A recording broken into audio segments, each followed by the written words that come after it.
Happy birthday Tom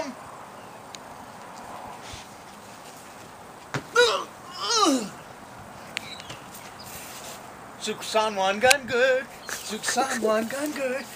สุขสันต์วันเกิด to you สุข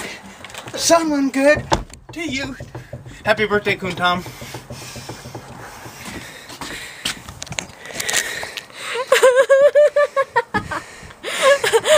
สวัสดีตั้ม